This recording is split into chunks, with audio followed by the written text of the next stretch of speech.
jiruu fi jireenya qonnaan bultootaa fi horsiisee bultootaa fooyyessuu fi kutannoon mootummaa bu'aa qabeessa galmeessiira.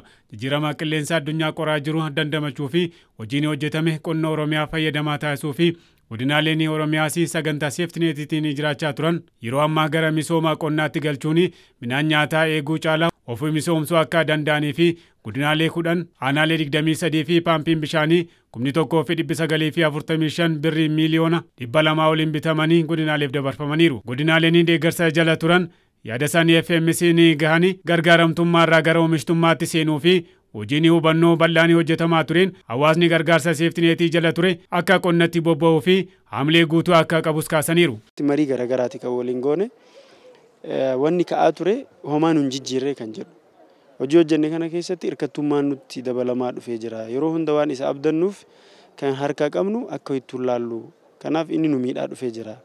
Rakkoo yeroo sanii yoo hiikallee rakkoo keenya itti fufiinsa hiikaan turre kun nurraa hafuu qaba waan dandeettan nu gargaara.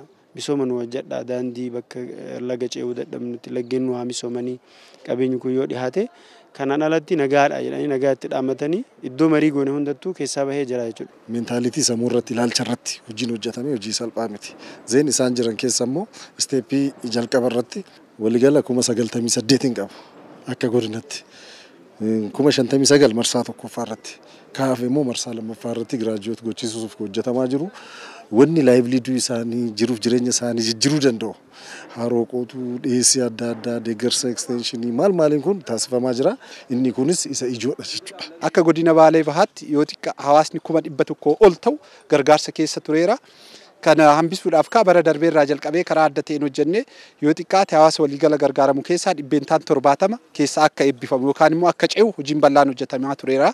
Nama naannoo 52 ol ta'u sagantaa kana keessaa akka ce'u goonee jirra jechaadha. Kana gaafa jennu hojiiwwan keessattuu boqonnaa qophii keessatti hojii hojjetamuu qaban hojiin hubannoo uumuu qopheessuu calaluu ceesisuu kun karaa adda ta'een hojjetamaa tureera. Hawaasni kun ceesisuu qofa osoo hin ta'in jiruuf jireenyi isaanii dubatti akka hin deebine gargaarsa keessa akka deebi'aniin seenneef hojiin bal'aan hojjetameera. Bara 2018 namoota gargaarsa seeftineetii jala turan gara oomishanii nyaachuutti akka seenanii fi paampiin kenname kun gahee olaanaa qabas jedhaniiru. Teknooloojii dabaluu fi dhiheessiiwwan garagaraa isaaniif dabaluu hubannoo isaan irratti daballee kennuu fi amala qilleensa isaan bira jiruuti maaltu ta'a kan jedhu wanni nuti har'as bira hin geenye baay'een jira jechuudha. Hojii qonnaa keessatti kana qabeenya uumamaa keessatti maal fayyadamuu danda'u midhaan keessatti beellada keessatti inisheetiivota amma jiran keessatti hojjechuun akka danda'amu qabatamatti arganii jiru.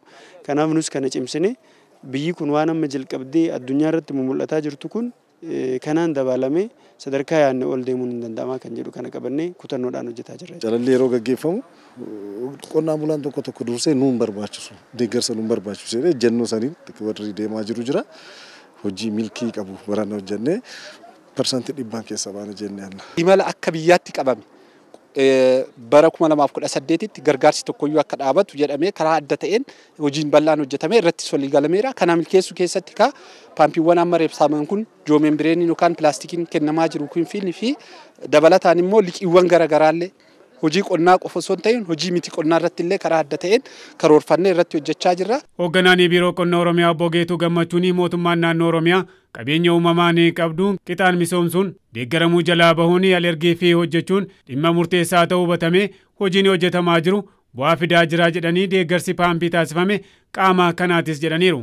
Bara 2017 qofatti abbootii warraa 251 kan ta'an sagantaa seeftineetii kana keessa sagantaa gargaaramummaarraa gara oomishtummaatti jedhuun ceesisuun danda'amee jira. Oomishaa fi oomishtummaa isaanii guddisuu akka danda'aniif inisheetiiviiwwan bishaan cimmisuu iddoo adda addaa irratti hojjechuu jalqabnee jirra. Inisheetiiviiwwan bishaan cimmisuudhaan wal qabateetoo jiruun poondiiwwan xixiqqaan sadarkaa maatiitti, poondiiwwan giddugaleessi sadarkaa hawaasatti, gama biraatiin immoo haroowwan gurguddaan bakka adda addaati irratti hidhuudhaan uummanni oomisha yeroo tokko qofa osoo hin taane yoo xiqqaate Oromiyaa keessatti yeroo sadii oomishuu akka danda'amu hojiiwwan barreen darban hojjetamaa dhufe keessatti arginee jirra. Itti aananii pirezidaantii mootummaa naannoo Oromiyaa obbo Awwaluu Abdiin sagantaa dabarsa paampii bishaanii kanarratti haasawaa taasisaniin godinaaleen deeggarsaanii jiraataa turan yeroo ammaa gara oomishaatti seenuu hordofee rooba eeguu qofa osoo hin taane yeroo bonaasii bishaan kuufachaa turan fayyadamuun akka misoomsanii fi paampiin kun kennameeraas jedhaniiru. Bara baranaa guututti hanga walakkaa waggaa kana yoo atta dheerate Oromiyaa keessaa guututti namni gara deeggaramtummaa jalaa bahee kadhaa qamadii jalaa bahee safaramuu fi jalaa bahee kan ofii oomishee ofirra darbee biyyaaf akka inni gumaachuu danda'u gochuuf hojiin hojjetamaa jiru akka fakkeenyummaatti fudhachuu dandeenya. Gargaaramummaarraa gara oomishtummaatti dhaadannoo jedhuun hojiin fakkeenyummaa qabu hojjetamu obbo Awwaluun dubbatanii ilaalchi ta'anii deeggaramuu fi gara oomishtummaatti akka seenanii fi seeftineetii seenaa taasisuu fi kutannoon akka naannoo Oromiyaatti jiru kan itti fufuu ta'uus obbo Awwaluun himaniiru. Uf danda'u qofaa miti ofirraa hafanii akka biyyaaf gumaachuu danda'an. Kanaaf kadhaa seenaa goonaan seeftineetii seenaa goonaan Oromiyaa keessa buqqa'aan kaampitti sassaabnee qallamnu hin jiraatudha. Waxxaat xuuratanyaan yookaan immoo dargaggeessi taa'eetiin oomisha malee jiraatu hin jiraatudha. Martinuu harki hojjetu haa nyaatu haa hojjetu haa oomishu. Kanaaf immoo mootummaan naannoo Oromiyaa haala hunda kan mijeessu ta'uu isaatiin hojiin adda hojjenne kun kan agarsiisu.